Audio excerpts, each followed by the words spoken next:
విచారణ. ఒకటండి, వివేకానంద రెడ్డి గారి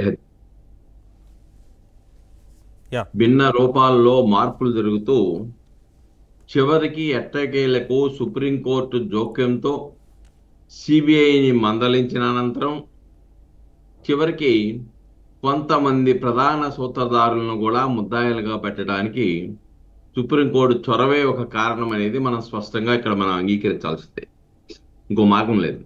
ఉమ్, ఎందుకంటే శివశంకర్ రెడ్డి ఎవరు అసలు? శివశంకర్ రెడ్డి ఇప్పటికి కూడా వైఎస్ఆర్సీపీ యొక్క రాష్ట్ర కార్యదర్శే కదా. ఉమ్, అవినాష్ రెడ్డికి ఆత్మ లాంటి వాడే కదా. ఉమ్, అక్కడ రాజకీయంలో వైఎస్ఆర్సీపీ రాజకీయాల్లో కీలక పాత్ర వహించే వ్యక్తే కదా. మరి అటువంటి వ్యక్తిని అరెస్ట్ చేసినప్పుడు ఎవరు వెళ్ళారు ఆయన దగ్గరికి? కోర్టు వెనక నుంచి ఎవరు వెళ్ళారు? అక్కడ పోలీసు వాళ్ళని కొద్దిగా ఉరుము చూసింది ఎవరు? అవినాష్ రెడ్డే కదా.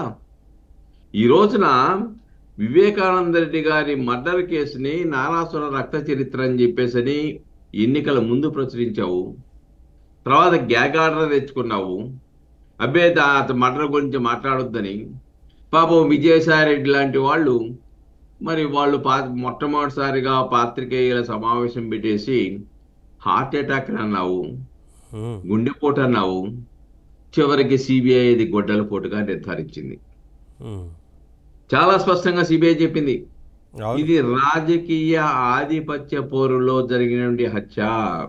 ఉమ్, 2017లో వివేకానంద రెడ్డి గారిని ఎమ్మెల్సీగా ఓడించి కుట్ర పన్నారు. ఆయన గనక జీవించుంటే వైఎస్ఆర్సీపీలో క్రియాశీలకంగా రాయలసీమ ప్రాంతాన్ని తన చెప్పు చేతుల్లో పెట్టుకుంటాడనే ఒక దురుద్దేశం నుంచి ఇది జరిగింది. దీని కుట్రంతా కూడా హత్య చేసిన తర్వాత ముందు తర్వాత విజయభాస్కర్ రెడ్డి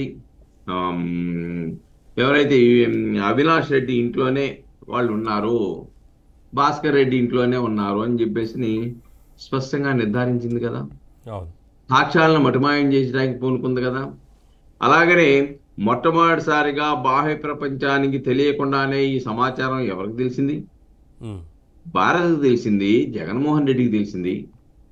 అయినా కానీ ఎందుకో ఎవరు నీకు ఫోన్ చేశారు, ఏం చెప్పారనే విషయం ఆ దిశలో సిబిఐ విచారించడం లేదు కదా. చివరికి అవినాష్ రెడ్డిని అరెస్ట్ చేయడానికి అరెస్ట్ చేస్తాము, కోర్టు ఇబ్బందులు కూడా లేవు అని చెప్పేసి కర్నూలు వచ్చినప్పుడు మీరు